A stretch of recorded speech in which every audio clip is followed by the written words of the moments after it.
அனைவருக்கும் அன்பு வணக்கம். நான் உங்கள் Karthik. Welcome to mind soldier YouTube channel. நம்ம யூடியூப் சேனலில் மனதை பயன்படுத்தி நம்முடைய இலக்குகளை துல்லியமாகவும் விரைவாகவும் எப்படி அடைவதுன்னு பார்த்துட்ருக்கோம். அந்த வகையில் இன்னைக்கு நம்ம பார்க்க போகிறது, நீங்கள் விரும்பும் நபர் உங்களை வெறித்தனமாக காதலிக்க வைக்கும் ரொம்பவுமே பவர்ஃபுல்லான ஈஸியான லா ஆஃப் அட்ராக்ஷன் மெத்தடை பார்க்க போகிறோம். முக்கியமான விஷயம், நன்மைக்காக மட்டுமே இந்த டெக்னிக்கை நீங்கள் பயன்படுத்தணும். ஆல்ரெடி லவ் ரிலேஷன்ஷிப்பில் இருக்கிறவங்கள ஈர்க்கணும்னு தயவு செஞ்சு இந்த மெத்தட்ஸ் எல்லாம் நீங்கள் யூஸ் பண்ணக்கூடாது. அப்படி நீங்கள் யூஸ் பண்ணி இதில் வெற்றி அடைஞ்சாலும் கூட வேறு விதமான பிரச்சனைகளை நீங்கள் வாழ்க்கையில் சந்திக்க நேரிடும். ஸோ நீங்கள் இது சேஃபாக நல்ல விஷயத்துக்காக மட்டும் பயன்படுத்துங்க. உண்மையான நேர்மையான காதல் உங்ககிட்ட இருக்கிற பட்சத்தில் தாராளமாக இந்த மெத்தடை நீங்கள் ஃபாலோ பண்ணலாம். இந்த டெக்னிக்கை நம்ம தெரிஞ்சுக்கிறதுக்கு முன்னாடி நம்ம சேனலை இப்போ தான் நீங்கள் ஃபர்ஸ்ட் டைம் பார்க்குறீங்கன்னா மறக்காமல் சப்ஸ்கிரைப் பண்ணிக்கோங்க. பக்கத்தில் இருக்க பெல் ஐக்கானையும் ப்ரெஸ் பண்ணிக்கோங்க. அப்போ தான் நான் அப்லோட் பண்ணுற எல்லா மெத்தட்ஸும் உடனடியாக உங்களுக்கு நோட்டிஃபிகேஷனில் வரும். இப்போ நம்ம பார்க்க போகிற இந்த லா ஆஃப் அட்ராக்ஷனுடைய டெக்னிக் பெயர் 55x5 ஆர் 555 மெத்தட். நம்ம யூடியூப் சேனல்லே பார்த்தீங்கன்னா நான் கொஞ்ச நாளைக்கு முன்னாடி இந்த 555 மெத்தட் பற்றி அப்லோட் பண்ணியிருந்தேன். அதில் ஜஸ்ட் இந்த 555 மெத்தட்னா என்ன, எப்படி பயன்படுத்தணும்னு மட்டும்தான் சொல்லியிருந்தேன். தனித்தனி கோரிக்கைகளுக்கு எப்படி பயன்படுத்தணும்னு நான் சொல்லியிருக்க மாட்டேன். ஸோ இந்த வீடியோவில் பார்த்தீங்கன்னா காதலுக்காக இந்த 555 மெத்தடை எப்படி யூஸ் பண்ணணும்னு நான் உங்களுக்கு சொல்லியிருக்கேன். மேலும் அடுத்தடுத்து வர வீடியோஸில் இதே 555 மெத்தடில் சொந்த வீடு வாங்குவதற்கு, நினைச்ச உத்தியோகம் கிடைப்பதற்கு, பொருளாதாரத்தில் ஒரு நல்ல முன்னேற்றம் ஏற்படுவதற்குன்னு ஒவ்வொரு கோரிக்கைகளுக்கும் இந்த 555 மெத்தடை எப்படி பயன்படுத்தணும்னு நான் உங்களுக்கு சொல்கிறேன். ஃபஸ்ட்டு இந்த 555 மெத்தட் எந்த அளவுக்கு பவர்ஃபுல்லான ஒரு டெக்னிக்ன்றதை உங்களுக்கு நான் சொல்கிறேன். ஏன்னா அதை தெரிஞ்சதுக்கு பிறகு தான் உங்களுக்கு முழுமையான நம்பிக்கை வரும். நம்பிக்கை இருக்கிற இடத்துல வெற்றி நிச்சயம். பேசிக்காக இந்த மெத்தடில் பார்த்தீங்கன்னா 3 முறை 5 அப்படின்ற நம்பர் ரிப்பீட் ஆகிருக்கும்.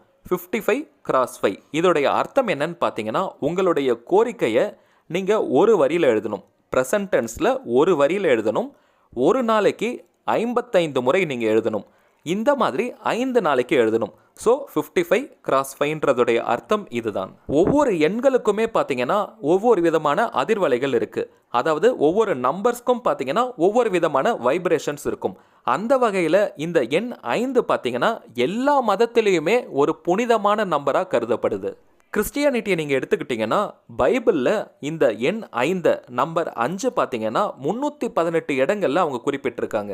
இந்த எண் 5ற்கு பார்த்தீங்கன்னா மனிதர்களுக்கும் இறைவனுக்கும் இடையே ஒரு கனெக்டிவிட்டியை எஸ்டாப்ளிஷ் பண்ணக்கூடிய, ஒரு தெய்வீகமான தொடர்பை ஏற்படுத்தக்கூடிய அதிர்வலைகளும் ஆற்றலும் இருக்குது. கிறிஸ்டியானிட்டியில் பார்த்தீங்கன்னா இந்த நம்பர் 5 ஒரு லக்கி நம்பர், அதாவது ஏஞ்சல் நம்பர், மற்றும் இது அன்பையும் கருணையும் குறிக்கக்கூடிய ஒரு நம்பர். இஸ்லாமிய மதத்திலையும் பார்த்தீங்கன்னா எண் 5 புனிதமாக தான் கருதுறாங்க. மேலும் ஹிந்து மதத்திலையும் இந்த உலகம் உருவாவதற்கு காரணமாக இருந்த விஷயம் 5ன்னு சொல்கிறாங்க. அதாவது பஞ்சபூதங்கள். இந்த பஞ்சபூதங்கள் ஒவ்வொரு மனிதருடைய உடம்புலையும் இருக்குது. அந்த அளவு குறையும் பொழுது தான் மனிதர்களுக்கு நோய் ஏற்படுவதாக குறிப்பிடுறாங்க. ஸோ இந்த 5 பார்த்தீங்கன்னா எல்லா மதத்திலையுமே புனிதமான நம்பராக கருதப்படுகிறது. அஸ்ட்ராலஜி ரீதியாக நீங்கள் எடுத்துக்கிட்டாலும் எண் 5 பார்த்தீங்கன்னா புதன் கிரகத்தை குறிக்கும், அதாவது மெர்க்குரி. புதன் கிரகம் ஜோதிட ரீதியாக முழு சுப கிரகமாக கருதப்படுது. நீங்கள் எந்த வகையில் எடுத்துக்கிட்டாலும் இந்த எண் 5 புனிதமான லக்கி நம்பர். ஒவ்வொரு நம்பர்களுக்குமே பார்த்தீங்கன்னா ஒவ்வொரு விதமான சக்திகளும் ஆற்றல்களும் இருக்குது. இதை இந்தியன்ஸ் மட்டும் பிலீவ் பண்ணுறது கிடையாதுங்க. வெஸ்டர்ன் கண்ட்ரிலையும் பார்த்தீங்கன்னா அங்கேயும் லக்கி நம்பர் கான்செப்ட் இருக்குது. இவ்வளவு எங்க வெஸ்டர்ன் கண்ட்ரியில் வாழ்ந்த மிகப்பெரிய சயின்டிஸ்டான நிக்கோலா டெஸ்லா அவர்கள் கூட பார்த்தீங்கன்னா 369 369 இந்த நம்பர்கள் மேலே அவருக்கு அதீதமான ஈர்ப்பு இருந்தது. ஸோ இவ்வளவு நேரம் நம்பர் 5 பற்றின ஆற்றல்களை சொல்வதற்கான காரணம் என்னன்னு பார்த்தீங்கன்னா, இந்த மெத்தடை நீங்கள் பயன்படுத்தும் பொழுது உங்களுக்கு ஒரு முழு கான்ஃபிடென்ட் வரும். உங்களுக்குள்ள பாசிட்டிவான அந்த வைப்ரேஷன்ஸ் ஏற்படும். ஸோ இதை நீங்கள் புரிஞ்சுக்கிட்டு பயன்படுத்தினீங்கன்னா 100% உங்களுக்கு வெற்றி தான். சரி, வாங்க இப்போ இந்த மெத்தடை எப்படி ஸ்டார்ட் பண்ணணும்னு தெரிஞ்சுக்கலாம். நான் ஆல்ரெடி சொல்லியிருந்தேன், இது ஒரு முழுமையான law of attraction method. So எந்த நாள் வேணாலும் நீங்கள் இதை ஸ்டார்ட் பண்ணலாம். ஆனால் என்னுடைய சின்ன சஜஷன் என்னன்னு பார்த்தீங்கன்னா, புதன்கிழமை நீங்கள் ஸ்டார்ட் பண்ணிங்கன்னா இன்னமும் வேகமாக உங்களுக்கு ரிசல்ட் கிடைக்கும். அனுபவ ரீதியாக இது நான் கண்ட உண்மை. இதற்கு பின்னாடியும் இருக்க காரணம், இந்த எண் 5 புதன் கிரகத்தோட தொடர்புடைய ஒரு நம்பர். அதனால் நீங்கள் புதன்கிழமை ஸ்டார்ட் பண்ணிங்கன்னா நிச்சயமாக உங்களுக்கு வேகமாக வெற்றி கிடைக்கும். அப்படி முடியாதவங்க நீங்கள் எந்த நாள் வேணாலும் ஆரம்பிக்கலாம், அதில் தப்பு கிடையாது. பட் என்னுடைய சின்ன சஜஷன் இது. இப்போ நீங்கள் ஒரு நோட் புக் எடுத்துக்கோங்க. ஃப்ரெஷ்ஷாக இருக்கிற மாதிரியான நோட் புக்கை நீங்கள் பயன்படுத்துங்க. இல்லை நீங்கள் ஆல்ரெடி அஃபர்மேஷன்ஸோ இல்லை ஸ்கிரிப்டிங் மெத்தட் ஏதாவது பயன்படுத்துகிறவங்களா இருந்தீங்கன்னா அந்த நோட் புக்கை நீங்கள் பயன்படுத்திக்கலாம். இல்லை நாங்கள் ஃப்ரெஷ்ஷாக இப்போ தான் ஸ்டார்ட் பண்ண போகிறோம்னு இருந்தீங்கன்னா நீங்கள் ஒரு புதிய டைரி அப்படி இல்லைனா ஒரு நோட் புக் வாங்கிக்கோங்க. ஃப்ரண்ட் பேஜில் அதாவது முதல் பக்கத்தில் டிவைன் நோட்னு எழுதிக்கணும். இதுவும் பார்த்தீங்கன்னா ஒரு ஸ்விட்ச் வேர்ட் மாதிரி. ஸோ டிவைன் நோட் புக் அப்படின்ற அந்த எழுத்தை நீங்கள் எழுதிக்கோங்க.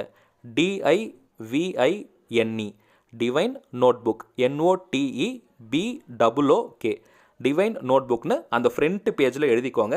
அடுத்த பக்கத்தில் இருந்து நீங்கள் இந்த மெத்தட் எழுத ஸ்டார்ட் பண்ணலாம். பிரேக்கப் லவ்வில் இருக்கிறவங்க இதை பயன்படுத்தும் பொழுது நீங்கள் ரெட் கலரில் மட்டும்தான் எழுதணும். வேறு எந்த கலர் பேனாவையும் நீங்கள் பயன்படுத்தாதீங்க. அது ரெட் கலர் ஸ்கெட்சாக இருக்கலாம், மார்க்கராக இருக்கலாம், இல்லை ரெட் கலர் பென்சில் இருந்தாலும் பரவாயில்ல. ஆனால் நீங்கள் ரெட் கலரில் தான் எழுதணும். பிரேக்கப் லவ்வில் இருக்கிறவங்க மட்டும். ஒன் சைட் லவ் பண்ணுறவங்க நீங்கள் க்ரீன் கலரை பயன்படுத்துங்க. மேலும் நார்மலாக நீங்கள் லவ் லைஃப்பில் இருக்கீங்க, உங்களுடைய லவ் ஸ்ட்ரென்தன் ஆகணும்னு நினைக்கிறவங்க நீங்கள் க்ரீன்லையும் எழுதலாம், இல்லை ப்ளூ கலர் பென்லையும் எழுதலாம். நீங்கள் ரெட் கலர் பெனில் எழுதிடாதீங்க. அதாவது உங்களுடைய லவ் ரிலேஷன்ஷிப் இப்போ ஸ்மூத்தாக போயிட்டுருக்குன்னு இருக்கிறவங்க நீங்கள் ப்ளூ கலர் அப்படி இல்லைன்னா க்ரீன் கலரில் எழுதலாம். ஒன் சைட் லவ்வில் இருக்கிறவங்க நீங்கள் க்ரீன் கலரை மெயினாக ப்ரிஃபர் பண்ணுங்கள். உங்களுக்கு கிடைக்கலனா நீங்கள் ப்ளூ கலரில் கூட எழுதலாம். ஆனால் பிரேக்கப் லவ்வில் இருக்கிறவங்க ரெட் கலரை மட்டும்தான் நீங்கள் பயன்படுத்தணும். நீங்கள் எந்த கேட்டகரி லவ்வில் இருந்தாலும் சரி, இப்போ நம்ம பார்க்க போகிற இந்த சென்டென்ஸ் எல்லோருக்குமே பொதுவானது.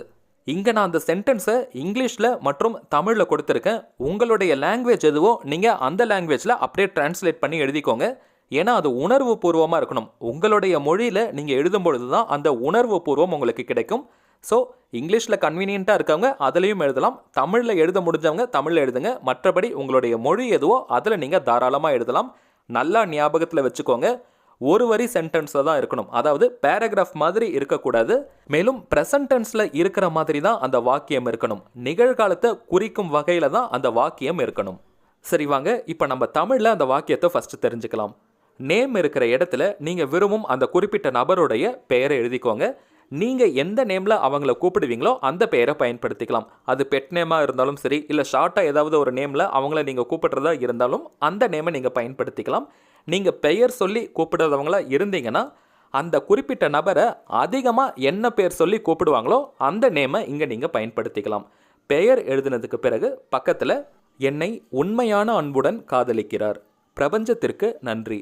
உதாரணத்துக்கு நான் சொல்கிறேங்க, அவங்களுடைய பெயர் ராஜான்னு இருந்ததுன்னா, ராஜா என்னை உண்மையான அன்புடன் காதலிக்கிறார், பிரபஞ்சத்திற்கு நன்றி. அவங்களுடைய பெயர் ராணின்னு இருந்ததுன்னா, ராணி என்னை உண்மையான அன்புடன் காதலிக்கிறார், பிரபஞ்சத்திற்கு நன்றி. அவ்வளவுதாங்க. இது ஒரே சென்டென்ஸ் தான். நான் உங்களுக்கு தெரியணுன்றதுக்காக அது 3 பார்ட்டாக எழுதியிருக்கேன். இது ஒரே வாக்கியம். நீங்கள் ஒரே வரியில் எழுதுங்க.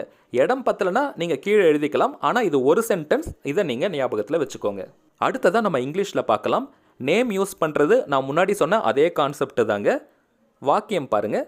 தேங்க்யூ யூனிவர்ஸ், அந்த நேம் போட்டுக்கோங்க, இஸ் லவ்விங் மீ மேட்லி. உதாரணத்துக்கு, thank you universe, Raja is loving me madly. Thank you universe, Rani is loving me madly. இவ்வளவு தாங்க இந்த வாக்கியம். உங்களுக்கு எந்த லாங்குவேஜ் கன்வீனியண்ட்டாக இருக்குமோ அதில் எழுதுங்க. இங்கிலீஷ்லேயும் தமிழ்லையும் சேர்த்து எழுதணுமான்னு கேட்காதீங்க. ஏதாவது ஒரு லாங்குவேஜில் நீங்கள் எழுதினால் போதும். ஒரு நாளைக்கு 55 முறைன்னு நீங்கள் 5 நாளைக்கு எழுதணும். எழுதும் நேரம் பார்த்தீங்கன்னா காலை நீங்கள் தூங்கி எழுந்திரிச்சதும் எழுதலாம். அப்படி இல்லைன்னா நைட்டு நீங்கள் தூங்க போகிறதுக்கு முன்னாடியும் எழுதலாம். இல்லை உங்களுடைய மைண்ட் எப்போ ரிலாக்ஸ்டாக இருக்குமோ, உங்களுக்கு எப்போ டைம் கிடைக்குமோ அப்போ கூட நீங்கள் பயன்படுத்திக்கலாம். குறிப்பிட்ட நேரம் தான் எழுதணும்னு அவசியம் கிடையாது. உங்களுடைய மனம் அமைதியாக எப்போ இருக்குமோ அப்போ நீங்கள் எழுதலாம். இந்த 55 முறை எழுதும்பொழுது நீங்கள் ஒரே ஸ்டெச்சில் எழுதணும். நீங்கள் பார்ட்டாக அதை பிரித்து எழுதக்கூடாது. காலையில் ஒரு 10 முறை, மதியம் ஒரு 10 முறைன்னு நீங்கள் அந்த பிரித்து எழுதக்கூடாது.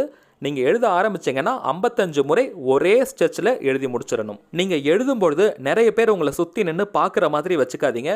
ரகசியமாக எழுதிட்டு நோட் புக்கை மூடி வச்சுருங்க. புதன்கிழமை நீங்கள் ஸ்டார்ட் பண்ணிங்கன்னா சண்டேவோட அது முடியும். ஞாயிற்றுக்கிழமையோட 5 நாட்கள் முடியும். நடுவில் எந்த ஒரு பிரேக்கும் நீங்கள் எடுக்கக்கூடாது. இன்கேஸ் நீங்கள் பிரேக் எடுத்துட்டீங்கன்னா திரும்பவும் ஃபஸ்ட்டில் இருந்தால் ஸ்டார்ட் பண்ணணும். அடுத்ததாக கவுண்டிங் ரொம்ப ரொம்ப முக்கியம். நீங்கள் 1 2 3 போட்டு எழுதுங்க. அப்போ தான் 55 முறை நீங்கள் கரெக்டாக எழுத முடியும். அதிகமாகவோ இல்லை குறைச்சலாகவோ நீங்கள் எழுதக்கூடாது. அப்படி எழுதுனீங்கன்னா இந்த மெத்தட் உங்களுக்கு பயன் கொடுக்காது. நெக்ஸ்ட்டு, எக்காரணத்தை கொண்டும் ரிசல்ட் நீங்கள் எதிர்பார்க்காதீங்க. எழுத ஆரம்பித்த உடனேயே நீங்கள் விரும்பும் அந்த குறிப்பிட்ட நபரை மானிட்டர் பண்ணாதீங்க. அவங்க கிட்ட ஏதாவது சேஞ்சஸ் தெரியுதா, இல்லை நீங்களாக வாண்டடாக போயிட்டு அவங்க கிட்ட பேசி பார்க்காதீங்க. ஏதாவது சேஞ்சஸ் தெரியுதா பார்க்கலாம்னு. நீங்கள் எந்த ஒரு ரிசல்ட்டையும் எதிர்பார்க்காம கேஷுவலாக இந்த மெத்தடை நீங்கள் ஃபாலோ பண்ணுங்கள். நார்மலாக அவங்கக்கிட்ட எப்போவும் நீங்கள் பேசுகிற மாதிரி பேசலாம். ஆனால் எந்த ஒரு எதிர்பார்ப்பும் இல்லாமல் நீங்கள் இருக்கணும். இந்த 5 நாட்களும் நீங்கள் ஒரே ஒரு கோரிக்கைக்காக மட்டும்தான் இதை பயன்படுத்தணும். 5 நாட்கள் முடிஞ்சதுக்கு பிறகு உங்களுடைய வேறு ஒரு கோரிக்கைக்காக நீங்கள் இந்த மெத்தடை பயன்படுத்தலாம். அடுத்ததாக நீங்கள் லா ஆஃப் அட்ராக்ஷனில் ஆல்ரெடி நீங்கள் 2-3 மெத்தட்ஸை பயன்படுத்துகிறவங்களா இருந்தீங்கன்னா தயவு செஞ்சு இந்த மெத்தடையும் சேர்த்து பயன்படுத்தாதீங்க. நீங்கள் ஒரே ஒரு மெத்தட் ஃபாலோ பண்ணிகிட்டு இருக்கீங்க, இல்லை 2 மெத்தட் ஃபாலோ பண்ணுறவங்களா இருந்தீங்கன்னா மட்டும் இதை நீங்கள் ஃபாலோ பண்ணுங்கள். இல்லைனா இது வரைக்கும் நீங்கள் எந்த ஒரு லா ஆஃப் அட்ராக்ஷன் மெத்தடையும் ஃபாலோ பண்ணுறது கிடையாதுன்னா இந்த மெத்தடை தாராளமாக பயன்படுத்தலாம். ரொம்பவுமே பவர்ஃபுல்லான மெத்தட். இந்த ஒரு மெத்தடை நீங்கள் ஃபாலோ பண்ணாலே போதும். 5 நாட்கள் நீங்கள் எழுதி முடிச்சதுக்கு பிறகு அந்த நோட் புக்கை நீங்கள் தூக்கி போடவோ எரிக்கவோ வேண்டாம். அதை நீங்களே வச்சுக்கலாம். இன்கேஸ் அந்த நோட் புக் உங்ககிட்ட இருக்கக்கூடாதுன்னு நினச்சிங்கன்னா நீங்கள் எரிச்சிடுங்க. எந்த தவறும் கிடையாது. உங்களுடைய கோரிக்கை நிறைவேறினதுக்கு பிறகு தான் எரிக்கணும்னு கிடையாதுங்க. 5 நாட்கள் நீங்கள் எழுதி முடித்த உடனேவே நீங்கள் எரிச்சிடலாம். உங்களுக்கு வேணாம்னு நினச்சிங்கன்னா நீங்கள் எரிச்சிடுங்க. இன்னொரு விஷயம், நீங்கள் பேப்பரில் கூட எழுதலாங்க. ஒரு A4 ஷீட் மாதிரி பேப்பர் எடுத்துக்கோங்க. பிளெயின் பேப்பராக இருக்கணும். பேப்பரில் கூட நீங்கள் எழுதலாம். ஃப்ரண்ட் அண்ட் பேக்கை நீங்கள் யூஸ் பண்ணிக்கோங்க. நீங்கள் முதல் பக்கத்திலேயே 55 முறை எழுதிட்டிங்கன்னா திரும்பவும் அந்த பேப்பருக்கு பின்னாடி சைடே இன்னொரு 55 முறையும் நீங்கள் எழுதலாம். பேப்பரை வேஸ்ட் பண்ணாதீங்க. எழுதுவது தான் இங்கே கணக்கு. ஸோ நீங்கள் பேப்பரை பயன்படுத்தி கூட எழுதலாம். சரிங்க, மேக்ஸிமம் உங்கள் எல்லா டவுட்டையும் நான் கிளியர் பண்ணியிருப்பேன்னு நினைக்கிறேன். இந்த வீடியோ உங்களுக்கு பிடிச்சிருந்தா மறக்காமல் லைக் பண்ணுங்கள். நம்ம சேனலையும் சப்ஸ்கிரைப் பண்ணிக்கோங்க. தேவைப்படுறவங்க இந்த வீடியோவை நான் சொன்ன மாதிரியே நீங்கள் கரெக்டாக ஃபாலோ பண்ணுங்கள். 100% வெற்றி நிச்சயம். அடுத்ததா இன்னொரு முக்கியமான தலைப்போடு நான் உங்களை சந்திக்கிறேன். என்றும் அன்புடன் கார்த்திக். நன்றி.